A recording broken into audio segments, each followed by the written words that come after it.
Joining us now for an ABC 10 News exclusive is committee member, California Congressman Adam Schiff. Thank you for joining us, Congressman. It's good to be with you. Today we heard testimony from former Oath Keepers. Do you believe that testimony has the power to change minds of fervent Trump supporters? I certainly hope so. It was very interesting to hear testimony from someone who is more or less an ordinary citizen drawn to the Capitol by the president's call, to assemble on the Mall, but also a representative, one of the leadership in one of these white nationalist groups that is now renouncing their affiliation with that group and talked about the danger that that group poses to the country. We're also learning more about coordinated communication among Trump allies prior to the 6th. How does this play a role in connecting the dots back to the former president?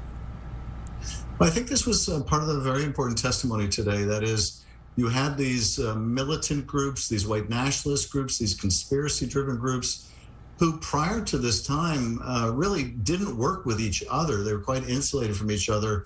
But in the run-up to January 6th, you see them making common cause. And we had an intelligence expert and their testimony today about how unusual that was and how essentially it was or should have set up a flare that these groups were getting together, and there was a heightened risk on January 6th. And of course, we saw that risk materialize as those violent and white nationalist groups battled police, broke into the building, and caused mayhem.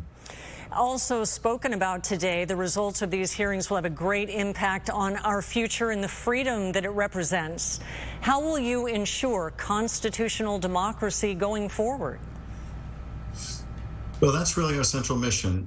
We don't have the prosecutorial mission. That will be the Justice Department's. But our mission is to expose what happened, expose the malefactors, and propose remedies to try to protect us going forward. And we will, in the fall, I think, along with our report, be making a series of recommendations about things like reforming the Electoral Count Act so that it's very clear in the event of a challenge to an election how the electoral count votes are supposed to be tabulated. But other recommendations also to deal with the growing threat, for example, of domestic terrorism, of white nationalism. So I would expect to have a broad range of recommendations about protecting our constitutional democracy. It's been a long day for you, Congressman Adam Schiff, still in Washington tonight. We really appreciate you joining us, appreciate your time tonight. Thank you.